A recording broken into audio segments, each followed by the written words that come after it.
Welcome back to What Arty Noobs with General Disturbance. This is the Bat Châtillon 155-55, the Tier 9 French SPG. It's located on the west spawn of Outpost, and it's under the command of CL1CKER. Well, CL1CKER is actually a pro player, a pro Arty player. You can see he's got 3 marks of excellence on the barrel of his howitzer, and he's located in Vietnam, I believe. He'll always correct me if that's necessary. I will try and leave a link to his stream so you can actually see him in action. Well, he's lined up ready for this leopard, and it landed right next door to him for 198. So he started off with a good first shot, and he even got some stun assist off that shot as well. Looks like the leopard went down. Okay, we've got CS63 as the next target. Standard reload for this Arty, 28.76 seconds. CL1CKER's got it down to 22.6. Lined up, rounds out. No, not that one. Now it's a 155mm howitzer. It's capable of doing 680 alpha, 48mm of pen, and 7.6 meters burst radius. It's a fast loader, but mainly down to the fact, of course, it's quite a small caliber shell. Well, I say small, but it's the standard caliber shell that most NATO nations use. And that's a direct hit there on the U. That's 15-16, 302 hit points. Now that CS63 has gone right to the very end, and you can see our Leopard prototype and TL7 a very close distance away, or small distance away. This is a replay from earlier in the year. Okay, he's lined up and ready to go, but that tank pulled back. Now, I don't think he got warning that CL1CKER was about to shoot, but I do think that he was thinking, maybe I ought not to be there for any length of time. So CL1CKER's gone to the UDAs, rounds out. Oh, it went slightly long. RNG said no, and the shell didn't do any damage. You can see where the shell landed on the last one. It actually landed on the main body of the tank, and there's a huge yellow stain where the shell impacted. Meanwhile, that CS63 doesn't seem to be getting the message. It's a tier 10 Polish medium, but he is getting struck and he's losing hit points. Lost another 222 there to CL1CKER, and I think he's going to get some more. The guy just went unspotted. Now look at these enemy tanks over here. Now they're trying to break through our barrier of tanks across from them. Rounds out in the UDAs again, and it's a different UDAs, but it takes 211 hit points of damage from that shot. Yes, the enemy does have 2 UDAs 15-16s in the game. Okay, we've got a Jaeger there. A little more difficult to get through, but putting these rounds on them does actually inhibit their behavior. Rounds out. This looks good. It is good. Direct hit for 117. Now, the Bat Châtillon 155-55. They only made 1 prototype for this Arty. It was going to be produced, but then the French turned around and said, no, we won't go ahead. Which is a pity, really, because an Arty that would actually have a turret that could rotate all the way around could be quite useful. That shell overshot. It was what the Germans were trying to make at the end of the Second World War. They wanted an Arty that could fire in any direction just from one fixed point. But of course, one of the things that Artys did learn how to do was counter battery, and they got more and more efficient as time went on. And okay, that's a hit. And people started using radars to work out exactly where the shells were coming from so they could counter battery the enemy in a few minutes after they shot. And we've actually seen that in practice today. But the fact is that if an Arty is fixed in one position and they are vulnerable to being hit, then you don't want them to be in a static position all the time. You want them to be able to move, and move fairly quickly, which is why modern day Artys will actually fire a few rounds and then quickly relocate using being towed to a new position, or even manhandled to that position and then being used from there. Not every unit in any army actually has these radars which can actually detect exactly where the enemy is. But it's so easy to be counter-batteried. You don't know how many radars are in operation, and you could actually get hit. Like that tank, the 705 just took a hit for 110, and he's stunned. Now, the stun doesn't last very long on these shells because it's only 155mm. The shell will only stun for between 12 to 27 seconds, and on most occasions, the stun duration will be fairly low. Rounds out the Jaeger, and that was a splash, but only for a critical hit on the tracks. The enemy is still having tremendous problem up in the north. I say he was having a quick look there to see if he can get a shot at the Udas, but not from this position. It's not very easy. The 705 is a good target at the moment. He keeps popping back to take a shot, trying to side scrape on that house because he knows that if he's on the house, oh, that's a kill shot! He took out the Jaeger, the Jagdpanzer E100. He went unspotted briefly, but he knew where he was and he got the kill. But these tanks which are side scraping like that doesn't prevent an Arty round landing on top of them. And of course the top armor is the most vulnerable. Rounds out.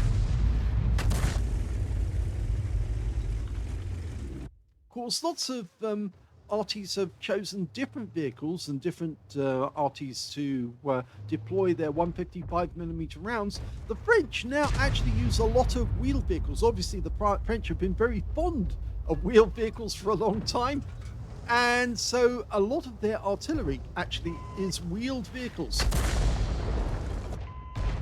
And the advantage with wheeled vehicles is that after they make a shot, they can quickly pull up their ground anchors, or rather their ground legs, because a lot of these Arty will have legs which deploy, fix the vehicle in a position. They can then work out the exact position of the Arty so they know exactly where they're firing from and where they're firing to using GPS or other methods. And usually if it's normally either GPS or an inertial system, but then they'll obviously be able to relocate and pull up their legs and move and then get a new position. Rounds out the 705. Has a bit of splash. Scores are even at the moment, but the enemy is starting to push us back, slowly but slowly. Waffenträger Aufpanzer 4, which of course is a very weak vehicle when it comes to the armor. And of course, Clicker knows this. Rounds out straight away. And a direct hit! Okay, that's going to have hurt him. Now, the good thing about the Bat Chat 155-55 is it does have plenty of armor. Plenty of ammo, rather. 36 rounds in total. But you can soon get through that in a battle if you're doing what Clicker's doing, which is to aim at the enemy, and then as soon as loading is complete, the round goes out. So he's maximizing the amount of damage he can get by being as efficient and as quick as he can to lay shells down on any enemy he can see. Now, you see, he went straight back to the Waffenträger, but he couldn't see him, so he obviously knew that he had to change target, and he's quickly moved over to these new targets. When he does look elsewhere, he is actually holding down his right-hand mouse button so that the turret itself doesn't move until he's ready to go onto the new target. He was hoping that Waffenträger would become spotted, but he hasn't been spotted, so I think he might have to relocate now. And yes, you can see the turret's turned and the reticule's moved, and he's ready to go on the E75. Might hit the building. It doesn't. He gets a direct hit for 298. That was a good shot. And there's the Waffenträger. That's why he couldn't see him. He's actually changed position. He's gone over to the other side of the battlefield. He's now shooting to the south. The Kampfpanzer 3 has just killed our Leopard 1 down in the south. And these guys are pushing up here, and it looks like we're in trouble, because the enemy does have considerable force up in the north, and they're ahead of us on hit points now by double the amount. So yes, it's we're down by 3 tanks, and the enemy is up by twice as many hit points, which is making it really difficult for these guys. Rounds out. Well, that stunned both of the 705s, and it did pick up splash on one of them, but I think these other players, the IS-4 manages to, in fact, one of the gorilla on our team managed to kill one of the 705s, but now you can see that other 705A is pushing the wreck of the IS-4 forward whilst he's still getting damage. Oh, that one hit the hull! Got a twang and it hit the hull, but it didn't do anything. Now, this is going to be a problem, because if they push more from the north, there's a possibility they might be able to push all the way to our cap. He's doing his best to get shots on these guys. Rounds out. Lands behind the 705, stuns him. That CC1 Mark II is trying to shoot into the 705 in his side. And he got him. In fact, actually, the kill shot, yes, it was the CC1 Mark II who got the kill. But we've still got enemies up in that area of the map. And in fact, now the enemy's 4 tanks ahead of us. We're trying to get that Waffenträger again. Lands just next to him for, what was it, 310 hit points? No stun assist yet. You can see that the Clicker's managed to get 2.5k of actual damage, just under 2k of stun assist. So he could be on for an ace tanker out of this game, because that's 4.5k combined. Rounds out. And he claims the kill on the Waffenträger, but unfortunately we're losing tanks left, right and centre now, and there's only 2 left on his team. The Leopard 1 and of course Clicker himself, and he might need to move and quickly move closer to the Leopard, or no, the Leopard's coming back, so he's decided that he can't hold that position any longer. And with the other enemy tanks now free to move in, we've got a UDES. Now, can we get a shot on this guy? It'd be rather nice if we could take him out. Just needs 1 shot. Rounds out. Yes, he got him. So that's 3 kills now for Clicker, but the enemy is getting closer. And I would not be surprised if an enemy light tank or medium turned up. Well, not a light tank, but a medium tank might turn up any second from around the corner, in which case he's probably going to get wiped out very quickly. Well, the Leopard is now gone, so it's just Clicker, and he's facing 6 enemies. And we've just been hit by the Leopard. We put a round into him, but ow. The kill shot goes to the UDES 1516, and that's the same guy who hit him before. Or he hit before. Well, despite that being a defeat, Clicker managed to get an ace tanker out of his Bat Châtillon 155-55 on the Outpost map. He managed to get a Bruiser medal for getting at least 5 critical hits. He got 16 in that one, and he got a Gauze medal as well for hitting more, doing more damage, exceeding 8 times the hit points for his own vehicle. And you can see how he did it. He did it by keeping those shells being pumped out as regularly as he could to wipe out the enemy, but sadly no Confederate, because of course most of the enemy tanks you can see here on this list, the ones that he actually hit, even though he hit them, I'm afraid most of them were not killed by his teammates, and in the end, of course, that meant that he wasn't able to capitalize on them for his Confederate. So let's have a look at team score.